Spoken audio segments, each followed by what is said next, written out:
Hello YouTube, welcome back once again to the Rambling Painter. Today I am continuing the build on the Bane Blade that I started in the last video. Now, some good and some bad news. Good news, I happen to be able to purchase, as of recently, a Warlord Titan. So I should be receiving it here within the next few days. So I should be able to make a video on the start of it and get good estimates done for pricing, as, well, I'll have a Titan to actually build and paint and be able to tell how much this thing's going to cost me just to paint for my own version for advertisement. So how much is it going to... So versions for people to commission me for will give me a good example and idea. Now, bad news. I will not be able to actually make I will not be able to film myself making all of the Bane Blade or the Warlord Titan for videos. Reason being, this is a far more in-depth and lengthy process than I had initially intended. Originally, I thought I could do it because, it doesn't take me too long to build these normally. However, trying to focus and talk at the same time while doing this really slows the process down.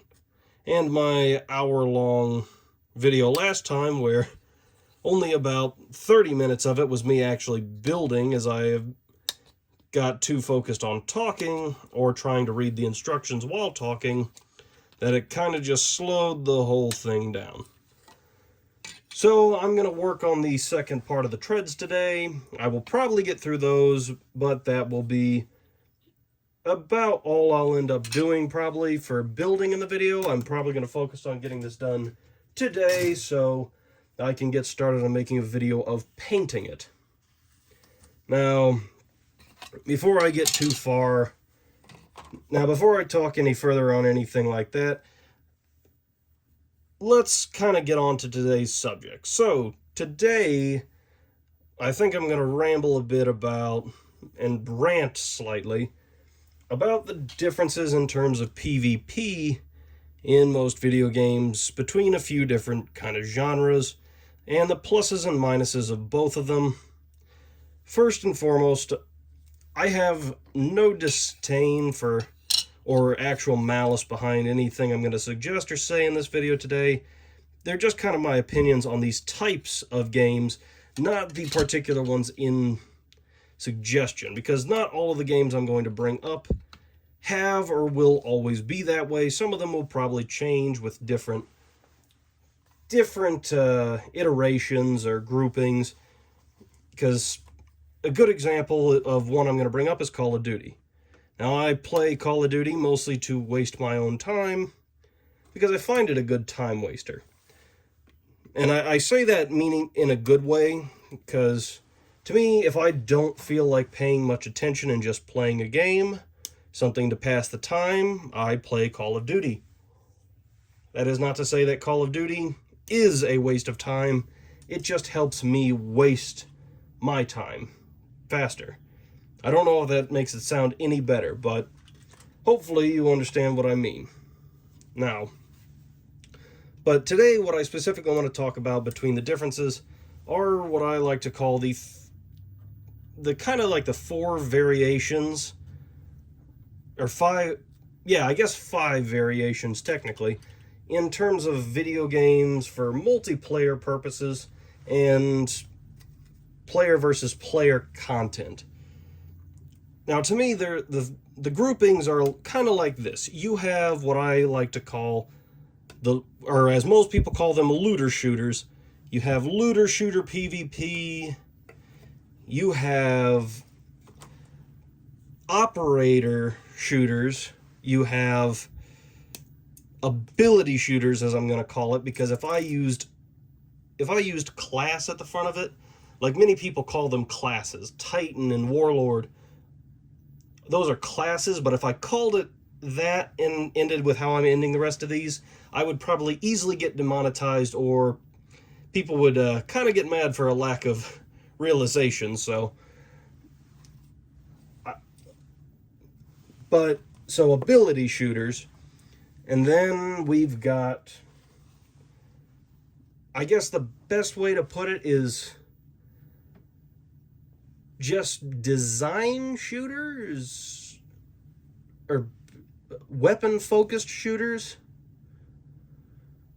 I think that's probably the best way to put it.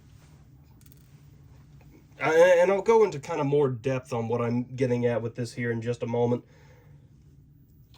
And then you have PvP-focused shooters. Now, that sounds a little strange, but again, I'll get to it in just a moment in terms of what I'm getting at. Or I guess realistic shooters? Yeah, realistic shooters, that's a better way of putting it. I really kind of lost myself on that one. I'm trying to read this and focus on it at the same time again. Same problem I was having before. Anyways. So, first things first, one of the things I want to talk about the looter shooter one first, because that's an somewhat easy one to talk about, because there's only about 2 games that I would include in looter shooter for PvP. One of them being Destiny 2. Yes, Destiny 1 is included in that, but Destiny 2 is where it's at the moment, so I'm going to stick with Destiny 2 for ease of discussion, I guess, shall we say. Now, the other one is that I would classify as that. I also would classify it as another type of game of shooter, so I'm putting it in here loosely. And that would be Hunt the Showdown. Now, I will talk about Hunt in a few minutes, but first things first, Destiny 2. What do I find to be the advantages and disadvantages of looter shooters? Especially in a PvP sense. So, advantageously, looter shooters have more variety in terms of choices. For instance, there are more weapons because you are meant to collect them. There are abilities are a side advantage that you can focus on and work with alongside your weapons if the game has them, because, well, the guns are the center of the game, so sometimes you just have larger selections, more choices, more options, which is always a good thing, I think, when it comes to a game based around shooting, having more weapons. Now, the disadvantages stem more from balancing issues. In a looter shooter, it is a lot harder to balance PvP compared to standard multiplayer games, things like Call of Duty or Battlefield. And they're harder to balance for nothing of what I believe is the game's fault. The issue is that a lot of these games, they are trying to make them both PvE and PvP oriented. And most of them struggle with that because PvE enemies and bosses are very, very different from PvP stuff. When you have a regular player character, some weapons are going to be way stronger because they're meant for destroying bosses in moments, and others are going to be far, far weaker because their design is for small adds that have less resistances than standard players do. Now, again, this is not a rag on Destiny 2's multiplayer. I find it has its good points. I find it has its bad points. As goes with any multiplayer game, I always feel there's good and bad. I feel like it's just not their strong suit because I feel as though they don't fully know what way they're wanting to lean. If they want to lean into the multiplayer or lean into the looter shooter. The reason I say that is there's a balance issue with both the weapons in the game and the classes of the game, but in very strange ways. So I'm not going to go deep into detail, otherwise I won't get to talk about any of the other groups, but the best way I could place it would kind of be to word it like this. The Warlock, I find, is the best example of the imbalance and that I believe the Warlock has some of the absolute worst PvP supers ever.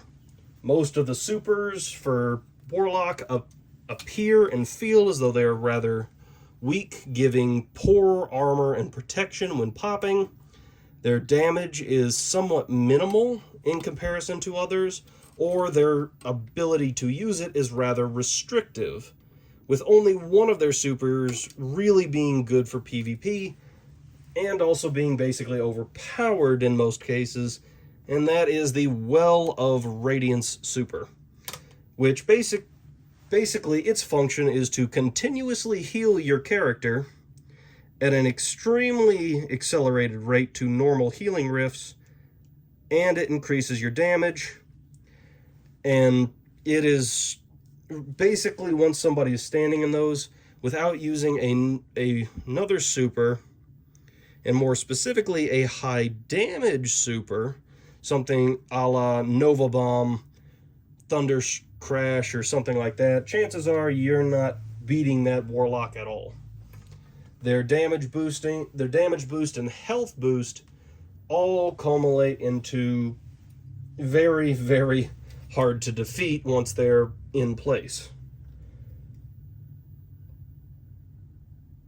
Now, again, it's not a perfect system, so I'm not saying that it is solely overpowered, so overpowered it needs fixing. No, because it is the only one of the Warlock supers I find viable for PvP. However, PvE, I genuinely believe the Warlocks have the best supers in the entire game. Nova Bomb, great mass damage in one swoop that can easily take out half to a quarter of certain boss health. You have the Electric Laser, which with one super becomes the most damaging super in the game, I believe, because its duration and damage output with that one exotic leg piece just makes it absolutely absurd. Again, Well of Radiance, I've already kind of mentioned it in PvP, and for how good the healing and all that is in PvP, where you are meant to be attacking people with similar damage and damage resistance to you, when you're fighting things that have way less damage resistance and way less damage output, it becomes just as powerful, and another exotic makes it so you actually can gain energy for the next one that you can pop when you or teammates using your Well of Radiance defeat enemies. So yeah, you basically have a super that feeds itself very, very, very easily by just using it. In fact, many consider it the most overpowered choice in terms of Warlock supers, because in raids or things where you have a lot of small adds, because when you have a lot of small adds and you have something that boosts your damage and boosts your healing factor, so it makes it harder for you to be defeated, and you get super back when you defeat enemies, well, if I beat a lot of small adds, I can have my super back immediately. So I can use it again, and again, and again. So it's understandable why people would say it's probably the most overpowered super in general, because it has some of the best exotic bonuses to most other supers. Now, however, the issue comes that PvE, I find, a very different type of game. The way you're meant to play it, what you do, it doesn't matter if you can cheese a boss in PvE, because that's it. PvE is just winning to get the loot. PvP, however, it's not just the loot. For instance, a good example of where I think it goes wrong is there are weapons you can unlock only in PvP. Now, that isn't obvious. You would want to have special weapons out there solely for the people who want to play the PvP aspect and don't really feel like going out and doing raids and strikes and dungeons, or just touring the overworld, so you gotta give them something to hunt for. And I don't deny that fact. However, my issue comes is the fact that those weapons are so good that to some people, they're actually some of the best weapons to use in PvE content as well, on top of being far better than any other weapon in PvP, with the only thing being different from that to me being exotics, as I believe exotics are also very overpowered for PvP, because most exotics are balanced around PvE more than anything. Same thing just like with the supers aspect. The issue is they're balancing, they don't know where they're balancing for. They balance for both, yet neither. They're unsure of what they want to balance on, but they know exactly where they're going. It's confusing, it's hard to tell. Now, again, I would say that my biggest gripe is just that. Just a gripe, nothing important. Because again, I'm just a player. I'm somebody that plays this game. So, I still play it, so it's not enough for me to stop playing. So, I probably shouldn't complain too much. But to me, the biggest aspect, and the reason I want to talk about this, is I think it's a good viewpoint of how other PvP games function and what makes them work in different ways. I think what makes Destiny 2 work so well with its PvP content is the fact that you don't have to play it at all. There are people who sit there and just do nothing but play it. In fact, I don't know if this is true. I never was able to find sources. I can't even remember where I was originally told this. And so normally I would say I shouldn't talk about it, but I'm going to mention it because at the bare minimum, I would say this is a perception I can believe and understand why somebody would lie about it or get information mixed up about it. So I want to talk about it anyways. The Trials of Osiris. The Trials of Osiris are a unique aspect in terms of Destiny 2 and Destiny 1, as they are the competitive play mode. Unique in its design, you gain rewards by winning, you gain nothing by losing, and if you go flawless, you get special rewards.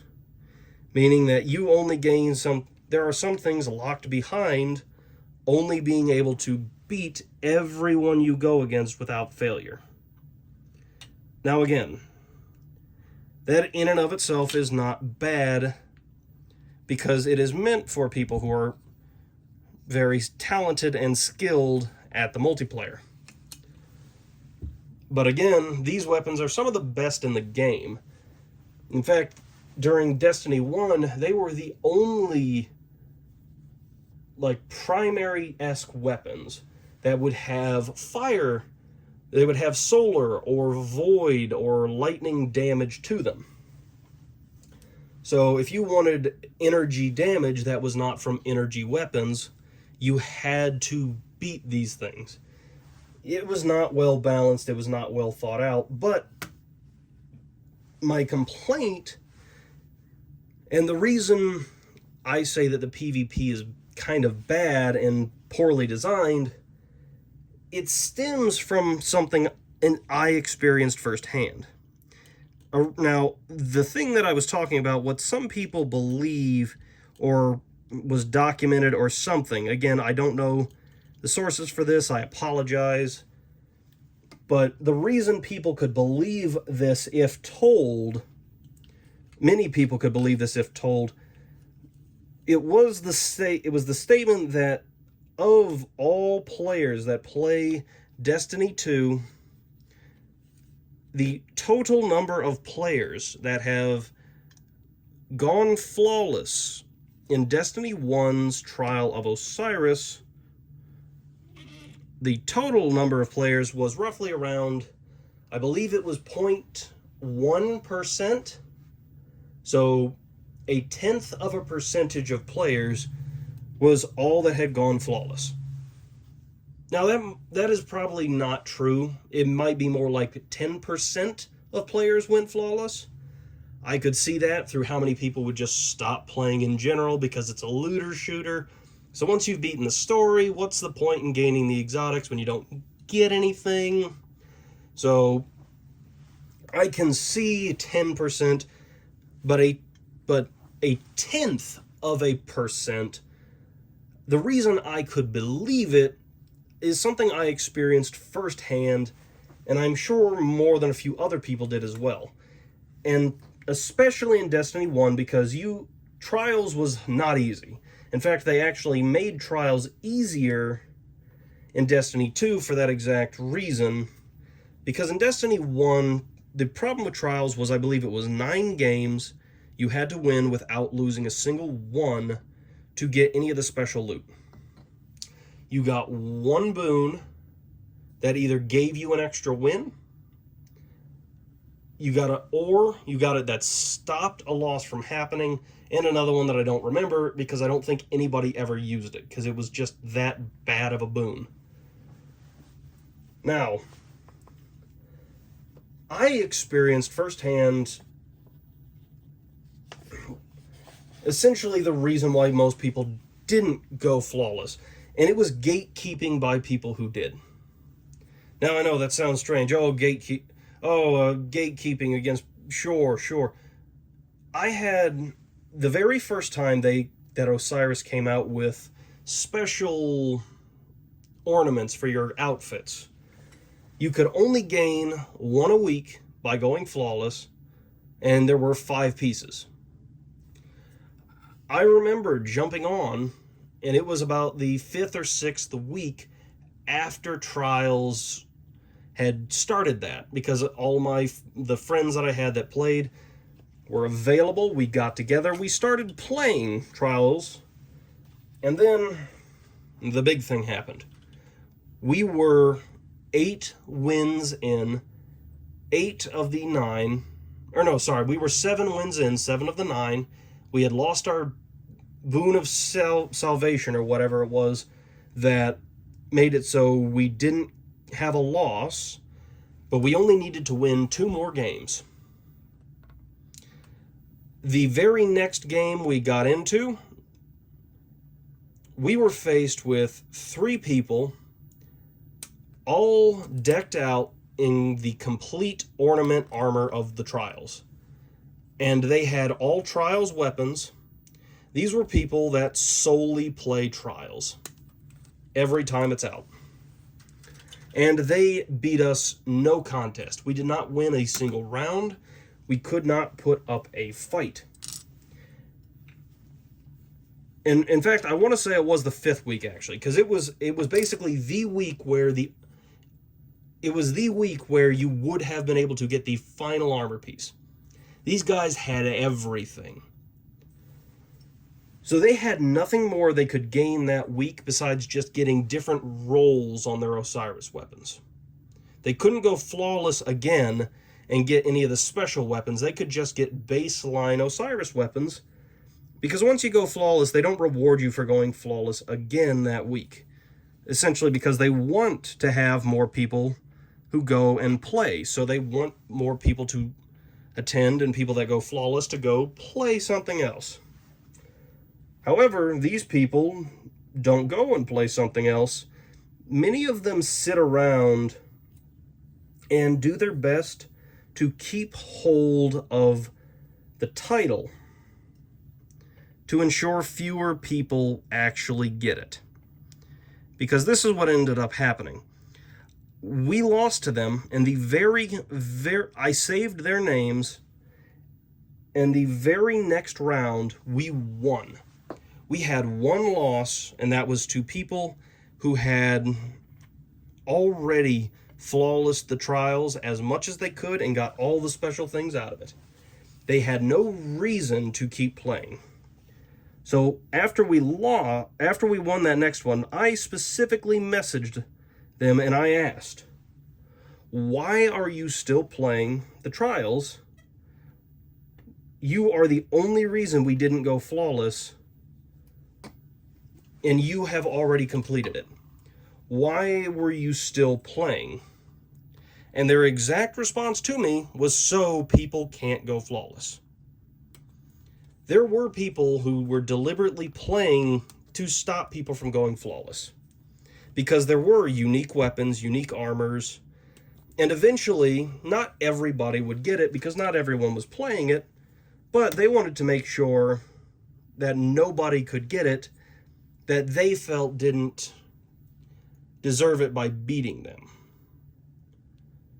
Now, it's not a detriment to these people. I understand where people come from because, hey, you put a lot of time and effort. So somebody should be able to beat you because they should be of your skill level. But it's also not appropriate because for that exact same reason, we showed the skill of beating everyone but that one group, and we were rewarded with nothing. Now, yes, 100, of course, second place still doesn't get as much as first place. I understand that. But to me, it's also kind of proof of the failure with looter shooters and multiplayer. Because you have people that will do that to get certain weapons. They will do everything they can to stop other people from getting it if they can. Not because they are truly malicious, but because they want to feel special. And I understand that. I really do. Who doesn't want to brag that they're one of the few people that has something? But it ruins the experience for most people, and it's also why I've never touched Trials again. The Trials of Osiris, it's not that it was a bad idea. The problem was it was poorly regulated. In all honesty, if they really wanted people who played Trials to get their stuff and stop playing so other people could play, once you beat the Trials, you should not be able to keep playing it. I honestly think it's as simple as that. Some people would say that's unfair and removing and blocking content, but I say, if you've already won and gotten the content from it, you're not being stopped from getting more content if you can't play until the next week when you can unlock more content. Because you could only earn like so many things in the trials each week. So I understand why some people would say that's a bad idea. I really do. Personally, though, I still think it's how they should have ran it.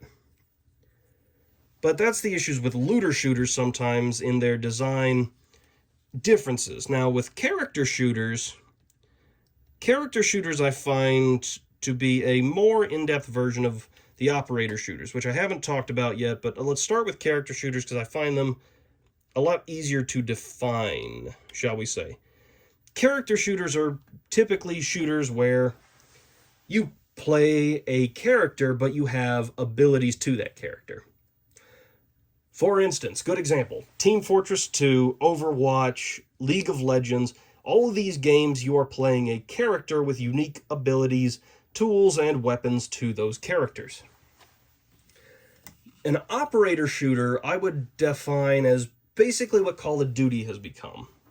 An operator shooter, you are a character, but nothing else matters. You are no different from everyone else around you. You're just a person. So with Call of Duty, you have all these people. Doesn't matter which one you play, you build your guns and all of them can use them. Whereas with a character shooter, I actually think Call of Duty has a good example of that as well in Black Ops 3 and 4. 3 and 4, you were playing characters with unique abilities. Now, yes, they do still get to use kind of any weapon they want, but they have unique abilities, powers, and challenges to them specifically that nobody else has because they are the only ones that can get those weapons. So, to me, it makes it more of a character shooter. Whereas operator shooters, the character is just a person and they add nothing special by playing one or the other, except some maybe voice lines. Vanguard and Cold War, I think, are a good example for that. Now, with character shooters, I find that usually there's a good setup for it, because most character shooters, it's still easy to tell who you're against, even if they're the same character as someone on your team, because normally they do a good job distinguishing them. They normally do a very good job about showing a difference, be it a color pattern, a color palette, or something along the lines. There's something that stands them out to show this is not the person on your team, this is somebody else. However, operator shooters I find are the exact opposite. I find operator shooters to struggle from identity altogether. You play this character, but so does 3 other people, as it's a new character, so people want to use it, a la Snoop Dogg and Vanguard, when everybody started using him because he was out. And there's nothing unique about your character, except whether or not you have bought a special skin for it, and hopefully nobody else has. But when you see them on an enemy team, in Call of Duty, in Black Ops 4, there were like red and blue lights on the armor of your people.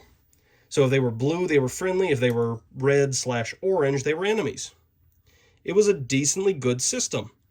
It helped define a difference between the characters. So even if somebody was playing the same character as someone else on your team, if the lights were the right color, you know that it was perfectly safe to turn your back to them or shoot at them. However, with now the operator shooters, there's no color differences except in your name, which only affects casual game modes. If you go into hardcore, you have no nameplate that is visible 9 times out of 10. The only difference is whether or not you could see your teammate through the wall, which they added to Vanguard, and I think they specifically added that because too many people were accidentally taking out teammates through walls without realizing it. Because there's no mini-map, there's no indicators, there's nothing that tells you that person is the one that works with me. So they had to implement something. And that to me is why operator shooters are kind of a failure of a game mode for PvP, because it's all about it really feels like it's all about that character and making you spend money on that character and not anything else. It's not about your skill with the weapons or anything like that. In fact, a good example I find to be the opposite, what I would call the more realistic, I guess, shooters. Realistic's not the best wording for this, so I do apologize for that, but shooters where there is no distinction between who you are, or there's plenty of distinction between who you are, who the enemy is, but you have nothing to do with that. And those, to me, those would be games like older Call of Duties, where you were just either ally or Axis. Or same thing, Battlefield, I feel, does a generally good job with this. Your color palette is completely different. Your art, your clothing style is completely different based upon what side you're on, what side you're fighting for. And I feel like it's better. In fact, even I think Modern Warfare did a better job of this, because you had operators, yes, but you had specific operators for specific groups, and you couldn't break those groups. So you could not play as the same operator over and over and over again, and you could not find that operator on your team. So it really helps with breakup of design and character.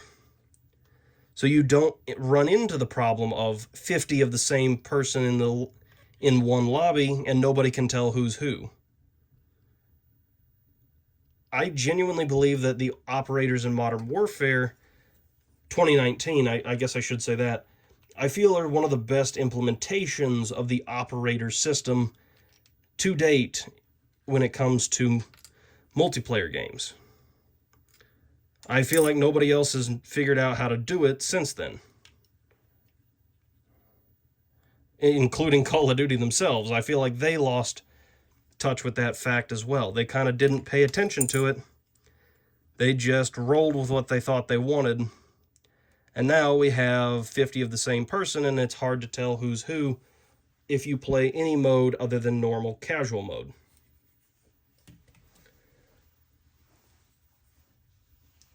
Now, above all else, when it comes down to it, I find shooters mostly to be good for wasting time. I don't find them too endearing or something that pulls me in. Normally their stories can be lackluster, or their gameplay is just repetitive because there's nothing advantageous to it. Destiny 2, I'll give credit. I feel like their story's pretty good. I do not care for the gameplay because it's usually the same thing over and over. The raids are a wonderful break. Dungeons are rather fun and interesting little bits that you can go on. I do like exotics. I like how they function. Please, Destiny, give us the No Land Beyond back. I want my primary sniper rifle. I don't care how bad it was fun, and that's what's important. But above all else, there to me is this different concept. Nobody seems to want to listen to the consumer anymore. They want to listen to the professionals. They design these games off professional players, not your typical consumer, who is the majority of who buys this. That's not saying it's a bad idea. After all, the professionals make them more money because tournaments, things like that, more exposure. But it definitely detracts from the feeling that you are important as a player base to them.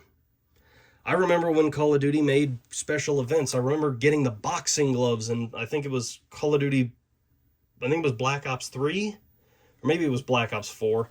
Black Ops 4 felt like a mess 9 times out of 10, but they knew how to treat the community. They knew how to help the community and build the community. But they kind of lost that since then. Now, Zombies was great in Cold War to me, personally. Definitely not in Vanguard. But all in all, they're good for passing your time, so to me, there's something you shouldn't think too much about. Do you have fun playing it to pass the time? Yes or no? If you do, great, keep playing it. Enjoy yourself. If you don't play it. Get something different. Find something else. Find another hobby, kind of like what I'm doing. Or time waster, because this is going to waste a lot of my time. Chances are, as I said, I'm not going to be able to finish these in a videos. I'm probably going to finish this tonight, and it's around almost 6 o'clock right now, so chances are I'll have this done by 10. If I have enough glue, because I'm rather short. So I might not be finishing this until tomorrow, once I'm finished after work and I can stop and pick up more glue. But that's all I'm going to have for today. A little bit of a rant and discussion on some of the differences between player versus player content and some shooter games. And, well, a little bit more progress on the Baneblade. And once again, good notice, as I said, I will be getting a Titan shortly. It's on the way. I should see it here within the next few days. And then I will make a partial video of me opening it and maybe building some of it, but chances are that's going to be a totally off-cam build. And then I'll film painting it so I can have good understanding of what I'm going to have to charge for it. Like I said, commissions are finally done designing. They shall be open here in just a couple more days as I get everything kind of focused around, because while I've got the pricing, I've got the design, I have to make sure I have time. That's going to be the biggest thing. I have a wedding coming up here towards the end of June, so it's going to be a hard thing to try and plan around that for opening them immediately. I'm intending to get them all open here within the next couple days, but I have to be careful because I don't want to take on projects and then suddenly I'm gone for 4 days. And that puts me behind schedule. But anyways, to all of you, have a wonderful night, and we will see you in the next video. Goodbye.